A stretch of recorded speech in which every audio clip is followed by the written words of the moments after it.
Hello artists, this is your art teacher, Miss Dressel, and today I'm going to read for you Where is the Frog? A children's book inspired by Claude Monet, written and illustrated by Geraldine Elshner and Stephanie Giroux.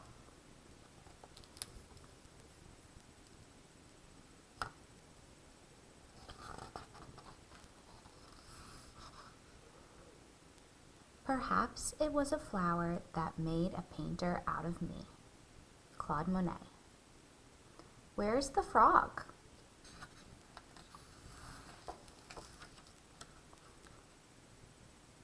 Look out, a frog hunter! Without a moment's hesitation, Antoinette hops between the irises and vanishes deep beneath the water.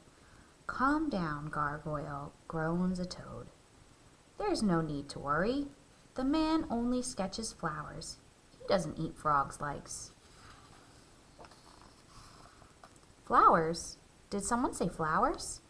Antoinette slips from her hiding place and admires her reflection in the water. In that case, I'm the perfect catch. Come and take a look. Seriously, I'm at least as pretty as a water lily. Just a little mint leaf in the water. From the corner of her eye, she watches the old man standing among the poppies. Mr. Claude, a white beard and a bunch of brushes, an easel and a hat. The great flower hunter seems to be looking for something. The painter walks slowly back and forth in the garden. A daisy here, a dahlia there. He lightly touches the petals, glances up at the sky, and adjusts the flowers. He stops at the foot of the little bridge and sets up his stool and easel. All ready? It's now or never.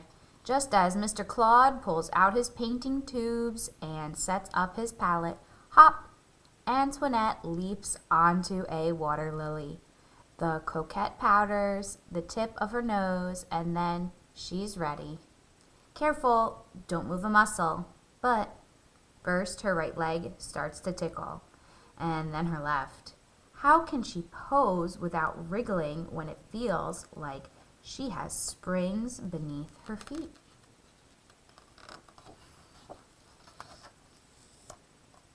Ouch!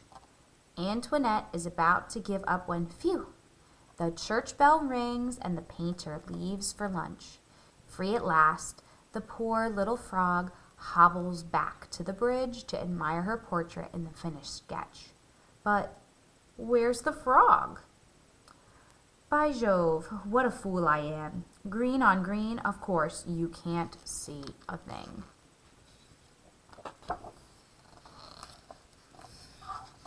The following day, the sun is high in the sky. By the time Mr. Claude comes down to the garden, he brings a basket to his studio boat. Antoinette leaps onto a nearby dinghy. Hop, hop! But where's the frog? Good gracious, these twigs need trimming.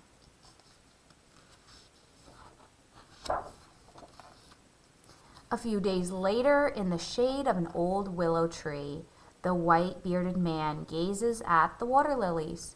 Antoinette, perched on a branch, sways and swings in the wind. But are those your little frog legs I see? Taunts a heron with an appetite. If so, I could eat them in one gulp.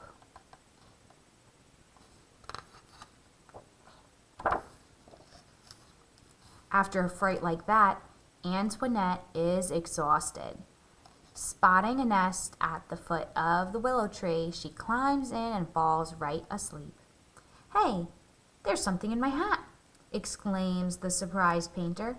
How funny, I almost mistook it for a green water lily. And he picks up his brush. When Antoinette wakes up, she can't believe her eyes. There, on the canvas, right in front, there she is at last.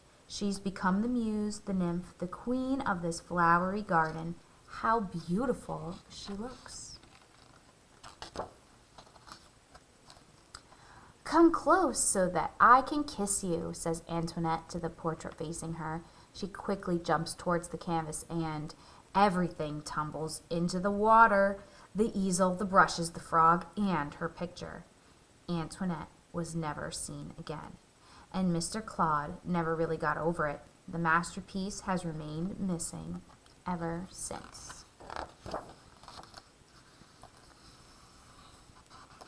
Claude Monet was born in 1840 and passed away in 1926.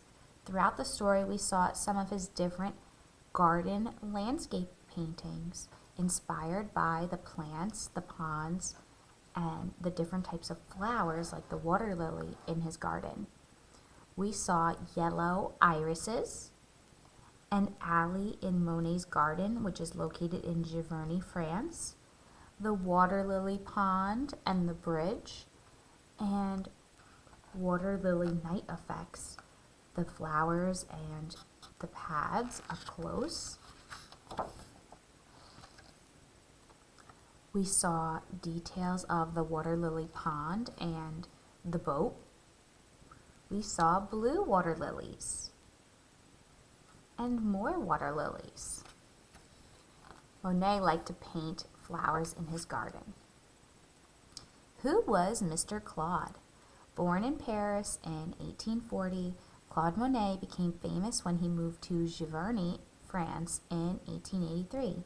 He remained there until his death in 1926 and would become one of the greatest masters of Impressionism, a style of painting. Like Renoir, Manet, Pissarro, and others, he tried to capture a specific moment and the effect of light rather than an actual subject. In 1874, his painting Impression Sunrise gave the movement Impressionism its name. How did he paint nature? In 1850, the manufacturing of tubes of oil paint dramatically changed the life of painters. Convenient and lightweight, just like the new easels that were being built, the tubes could be closed again after use, allowing artists to venture out of the studio and study their subjects en plein air, or out in the open. Nature became a vast studio filled with bright and shimmering colors. Like his friend Eugene Boudin, Monet now began to set up his easels wherever he fancied, in the country, on the cliffs of Normandy, by the waterside. Water and sky. Whether it was foggy or sunny, the reflections of light on the water were a great subject for these painters who did not seek to capture the exact thing they saw, but rather the distinct impression it created with each passing moment.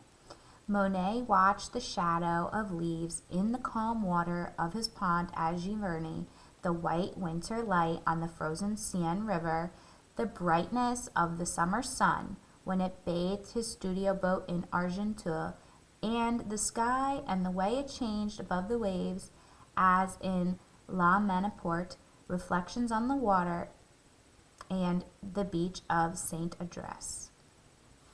Giverny, the perfect studio. Yes, here nature was no longer wild. It was created entirely by Monet, who would compose the landscapes of his paintings themselves. In his garden, he gave life to what he wanted to paint. Flowers, chosen with the utmost care, were nurtured by several gardeners, and water was diverted from a nearby stream to feed the pond, which he dug close to his house. The gardener and a painter, he loved this place with all his heart.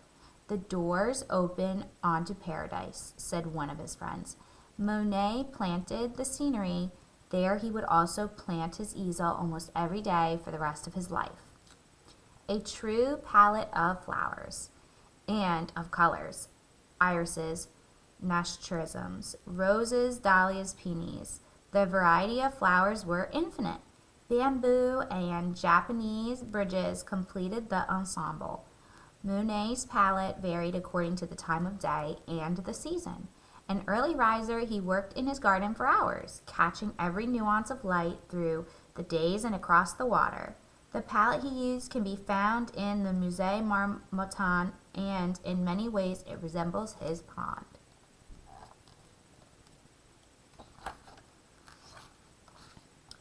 Were water lilies Monet's favorite subject matter? One of his favorites, in any case.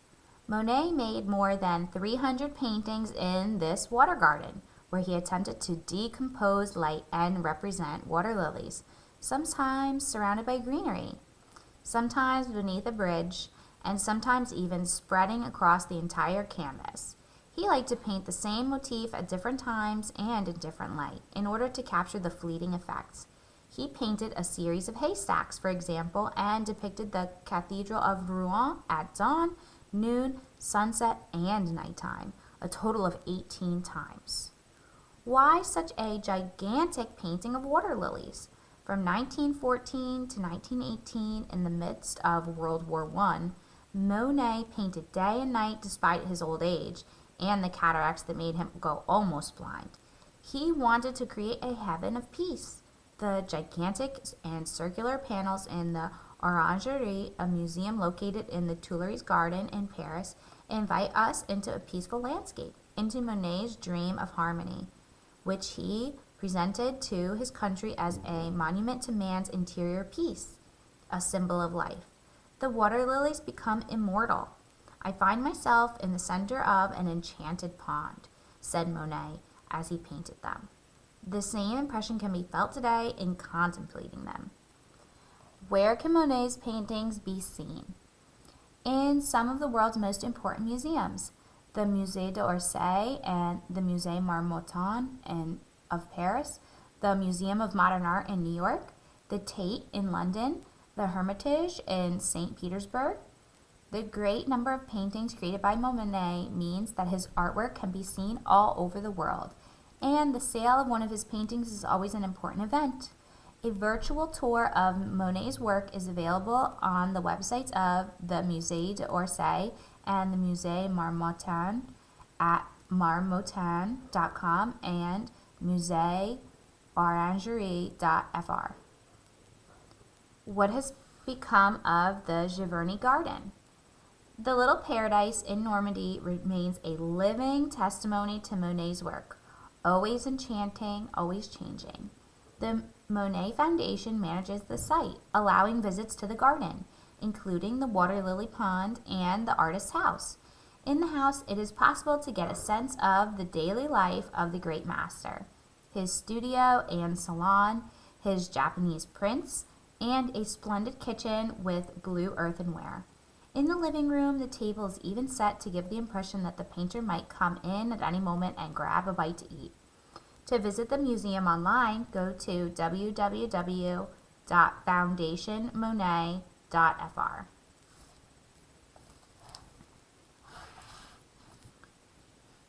Whoever said that Monet never painted animals? When Antoinette, a young frog, learns that this famous artist is searching for beautiful flowers to paint, she is determined to get in the picture.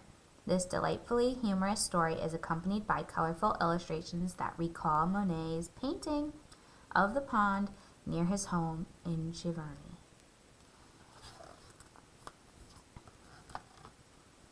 Thank you for reading with me Where is the Frog? A children's book inspired by the art of Claude Monet.